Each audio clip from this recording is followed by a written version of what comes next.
Media reform comes in different aspects. The first part of media reform is the legislative reform. And the second part is governance issues.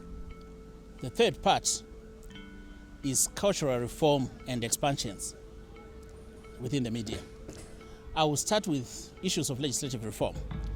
These are issues where you hear us talking about us reforming or changing, amending IPA or repealing IPA, unpacking it and putting new bills in place.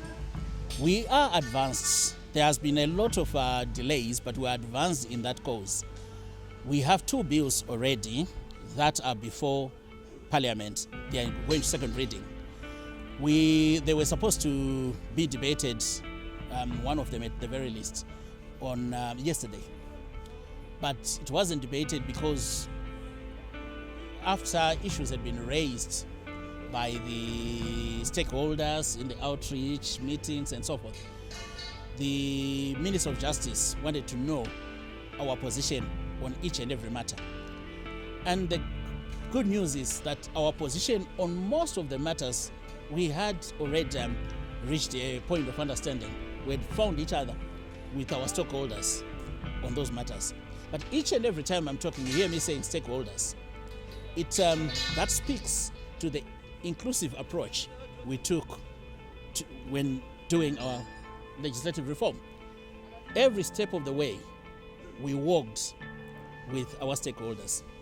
You name a stakeholder, even the ones which who some would have considered that we should have treated them as a pariah.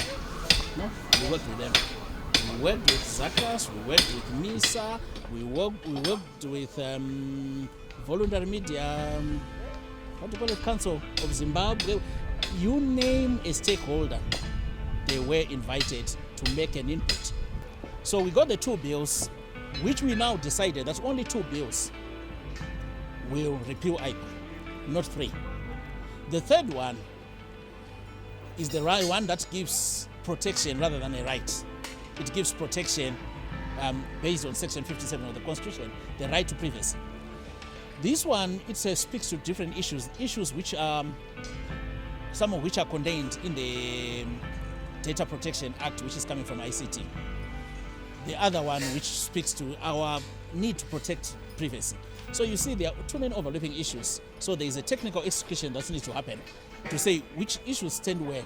So what our cabinet has decided when the bill from ICT went before cabinet and the bill from us went before cabinet, a decision was made that, okay, take all information and put it in the ICT bill, the one, the data protection, and see whatever issues remain unlegislated for. Those issues you can put now in the protection of personal information bill. So that's the delay. It is at this point that we decided that if this bill is going to run late, it may delay the repeal to IPA. And one of our key deliverables is the repeal of IPA. So because of that, we made a decision that most of the issues that are in IPA or the contentious issues needed to be amended quickly or to be legislated quickly. And so the ZMC bill and the Freedom of Information bill are the ones that will repeal IPA. We come to the next act that we're dealing with, is the Broadcasting Service Act, which speaks to what we're doing today. This bill is now before the Cabinet Committee on Legislation, from there to Cabinet and then again to be gazetted. The same process, legislative process, went into this bill, the consultative approach and so forth. So what's coming in there? A definition of community radio stations, but we've already put out regulations which gives that definition. We have, because in the old, in the BSA as it stands, we are legislating for technology. We are saying you need a license for voice on demand, video upon what, and all that and all that and all that. We have decided that we can't legislate technology like that because technology changes.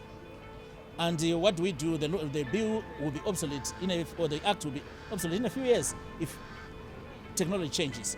So our approach to it now, we are not legislating platforms. We have legislated concepts, principles, to say what's the principle we are dealing with. The principle that if you are applying for if you are applying for a license and you are taking the national resource, which is the frequency spectrum, then this is the way you have to be legislated. But if you are not using the national resource, if you are just using the internet and so forth, this is the regulation that we put around it. So that is what has gone in the BSA. I've already spoken to issues of the regulations. We brought out in the last 2 weeks 4 regulations. Most of them are based on the issue of broadcasting. One speaks to the specifications of set-top boxes.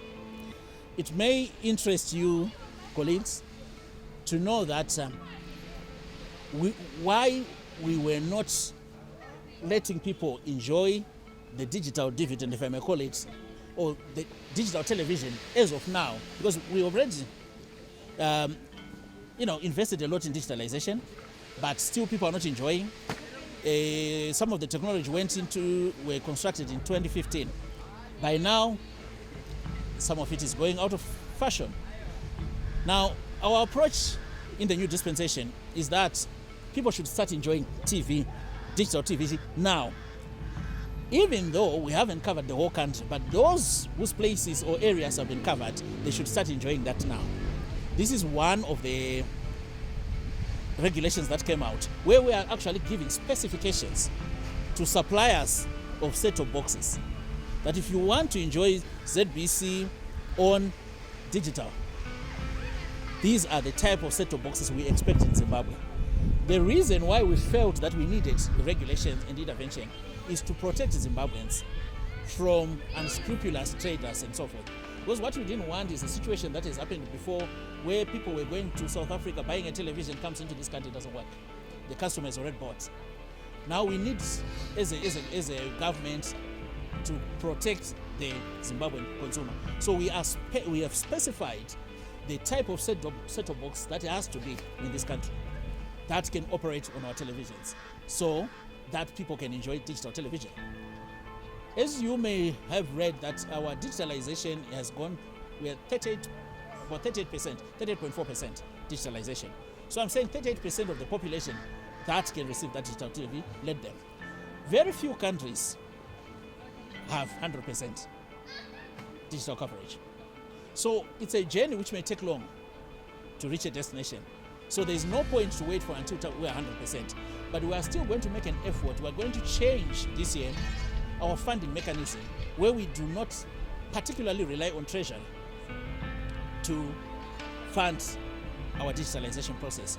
We are going to be creative, work with certain partners to ensure, and also try to leverage all the digital dividends that has come from the unlocked frequencies that can apply to mobile phones, which we can use or sell in order to get forex to complete the digitalization process. And the digitalization process is also the means by which we are unlocking more frequencies in order to license more radio stations. Because as we speak right now, we have not even a single frequency available for a national radio station.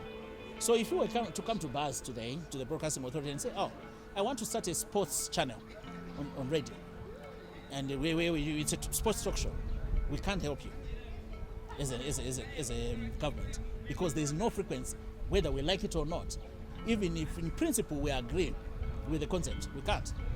But the only way we can have more frequencies is for us to do as much as we can on the digitalization process, because that technology unlocks further frequencies and make them available to us. This year we have said that we are going to, I've already moved now into the practical. This year we said we are going to license more television stations. And we said we will do 6 private or independent radio stations, and television stations. And ZBC will have a total of 6. This is based again on the law as it stands. The law as it stands says the national broadcaster will maintain the frequencies that it is on. Now, because technology has changed, allow me to go a bit more technical. Where we were using a frequency, where ZBC occupied a frequency, that frequency is now a spectrum, a multiplex. A multiplex holds 6 channels. Now, ZBC, in terms of the law, is holding its own frequency already, which is a multiplex. So that's why ZBC is having 6 channels. And then we've got a second multiplex. This is the one we are issuing to everybody. Then they will occupy that space and take 6 channels. That will make us 12 channels. So we are saying, in terms of licensing, by August we should have, at the very least, 12 channels in Zimbabwe. Now, I know you are going to look at me and say, well, ZBC already is licensed. Why is it not having, 6 channels? That's a problem with the ZBC. They have to roll out the channels. And we are going to push the board to ensure that these channels are rolled out and people enjoy as much as possible. They tell me that they are going to, one of them is going to be a sports channel, one is going to be news and current affairs, one is going to be this and that. These are the channels that we want. If it's pure sports, they have to look for the content. But the ones I know the rest of you are interested in are the private ones. The call out will come very soon, specifying who should apply. And we will try to do the process as transparently as possible. Now, the community radio stations, the way we parceled them out in our policy intention was to say the 10 should go to language communities. Then 19 should go to institutes of higher learning as campus radio stations. Roughly from the 40, that leaves about 11, if I'm not mistaken.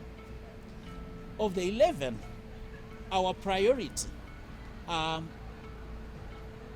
marginalized areas.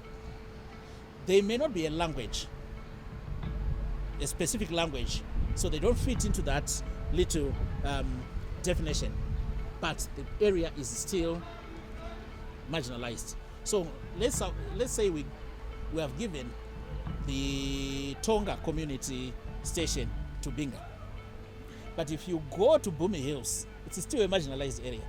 So the Tongas have their station, but we need a community station to drive development. So we may prioritize them, that community there, in the community in the Zambezi Valley, and we give them a station. We may go to Mbire. Government is running a lot of projects in Mbire to ensure that those people, level with the rest of the country in terms of development. But it's the Dema people, and Dema is not one of the official languages. So we can't do a Dema radio station because it's not an official language. But we can say this community which lives here is priority.